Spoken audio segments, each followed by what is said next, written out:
The Cleveland Cavaliers may have snagged the steal of the draft, robbing a quality pick late in the first round of the NBA draft in Jalen Tyson. We figured out as Summer League wrapped up this past weekend in Las Vegas. Hey everybody, Billy BB back with you on Cavs Digest. We're going to talk a little bit about Jalen Tyson and his performance in NBA Summer League that has led us to believe the Cavaliers got the steal of the draft. All the names that are floating around right now, all the guys that are playing well, Tyson is sticking out, and we're going to talk a lot about what he's done and how he's going to fit in with the Cavaliers. But first, be sure to subscribe. We broke a ton of news lately. We've gone over a lot of great stuff lately. The Cavs have had extensions. They've had drama with Team USA. They've yet to add anybody in free agency, which we've discussed in a lot of videos. And there's been a ton of trade rumors. So when you want to stay up to date on those kind of things, you have to tune in with Cavs Digest. And the best way to do that is to subscribe. So make sure you do that. And as we get the video going, again, we're discussing Jalen Tyson, the 20th overall pick in the NBA draft by the Cleveland Cavaliers. Small forward, shooting guard, whichever you want to say, about 6'5". The Cavs very excited to snag him and kind of incorporate him into their Summer League team. Now, if you tuned into our past videos where we discussed the Summer League team the Cavaliers posted, we predicted this was a quality team that could repeat as champions. They returned Craig Porter Jr., Amani Bates was set to be a breakout star, DJ Burns, the star from the NCAA tournament, is on the team, and Pete Nance set to have a big Summer League action, which he did. Pete Nance was terrific. Craig Porter had injury issues. Amani Bates was up and down, not as good as everybody hoped. And then the guy that stuck out was Jalen Tyson. Again, the 20th overall pick for the Cavaliers, listed at 6'7". This is from Greenlight Media on Twitter, calling him the steal of the draft, of course, averaging 22 points, 8 rebounds, and 6 assists over his last 2 games. He was terrific in those last 2 games after kind of putting up a dud the game before, and there was beginning to be a worry about Tyson, but he finishes so strong, including a back-and-forth game with the Los Angeles Lakers that almost went to overtime. Tyson on a team with so many different guys, like we talked about, tons of impressive players and guys we knew would make a difference during Summer League. Tyson decided to stand out and stick out. He did just that in his final few games like we just saw. He was terrific, and the Cavaliers very impressed with him. In one of my last videos, I discussed that it didn't look like anybody on the Cavaliers was on their Summer League team was going to be able to really make themselves known and get a shot to make the NBA squad. Now it looks as though Jalen Tyson may have impressed enough in those last few games to kind of have some momentum into media day, into training camp, and then hopefully break through to that roster. So a lot of people, when Tyson was coming out, the comp was maybe an Isaac Okoro, a 3-and-D wing. You know, there are a lot of names floating around for him there. By the end of it, a lot of people saying it was Karis LeVert that they saw in Jalen Tyson, which was an interesting comparison.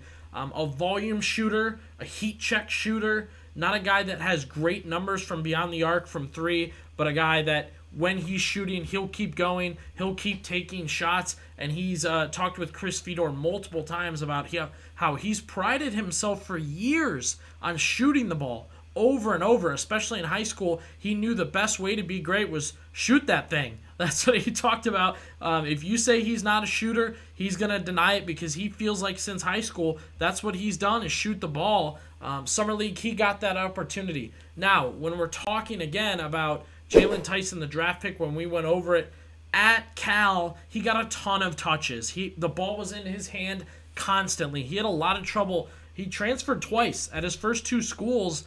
Just wasn't getting the ball enough, so his numbers weren't showing up. When he does get the ball enough, his numbers do show up. However, when he gets back with the Cavaliers here, the big question is, hey, if you're off the bench, if you're coming into a smaller role, and the Cavaliers call upon you for 5-10 minutes a game, can you make the most of that? Summer League, he did it. Now, he wasn't the main guy here. I still think Amani Bates was the main man. Craig Porter Jr. did most of the ball handling, and then Pete Nance was trying to prove himself as kind of the new Isaiah Mobley of that group, the big man to rely on, the big man to make plays. Enter Jalen Tyson, who finds a way to fit in perfectly and still get his numbers with that G League Summer League team. Again, those last 2 games were terrific. The Cavaliers going at it with the Lakers and Pacers.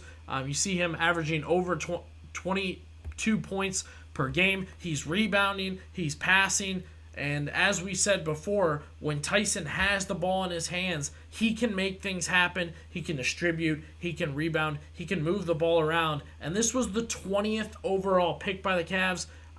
Different grading all around the league, really, of what they thought the Cavaliers got for this. This is from TheRinger.com. They gave an A-. CBS Sports, I believe, gave him a B-. He was not the guy I had the Cavs going after. I wanted either Jared McCain or Bub Carrington from Pitt. Those guys both looking pretty good. But Tyson, those last 2 games to finish strong, showing some evidence that he could be pretty special, and he could be, as we said, the steal of the draft at 20. If you can get a Karis LeVert, Isaac Okoro mix that maybe doesn't play a ton this year, but in the next 2 years is there with Garland and Mobley as a quality shooting guard off the bench, 6-man, microwave scorer, whatever you want to call it. Jalen Tyson has definitely appeared to be something really, really special for the Cavs so far in Summer League. However, we'll see what happens when we get to training camp and then into the season. I still think he could see some G League time, but this is what the Cavaliers wanted. Somebody who's consistent, somebody who's doing everything, and when they call him off the bench, that it's not going to be score or bust for him. That's a little bit of what it feels like Amani Bates for the Cavaliers right now. For Jalen Tyson now, feels like, hey, if he's not shooting, at least he's still going to be rebounding, moving the ball, and playing great defense. So really excited with what Jalen Tyson did in NBA Summer League. The Cavs wrapped up, didn't play as well as they hoped as a team, but we're moving forward. And like we said, when you subscribe to Cavs Digest, we'll keep you updated on stories like this. And another story kind of gaining some momentum with the Cavaliers. They've done nothing in free agency. They have not signed anybody. They're one of just 3 teams not to do it. Every time we make a video, we're stuck with that kind of narrative that, hey, they're one of 3 teams that has not signed anybody, because they haven't. I believe it's the Cavaliers, the Lakers, and the Celtics haven't signed anyone. However, the Cavs getting an extension done with Evan Mobley, that's going to change a ton for them. You can go watch that video. And, of course, they lock up Donovan Mitchell. That was huge. That's franchise-changing. That's a benchmark in their franchise's history to get him. And then the addition of Coach Kenny Atkinson, terrific for the Cavaliers. So, drop down in the comments. What have you thought of Jalen Tyson so far? Is he a steal? Is he the steal of the draft so far? I know some other guys have played well, but are they doing everything that Jalen Tyson has been doing? Will he make the Cavaliers? Does he need to do some G League stints first and then bring him up? Or is that 5-10 minutes a game going to show us how he can truly help the Cleveland Cavaliers? Make sure you subscribe to Cavs Digest for more.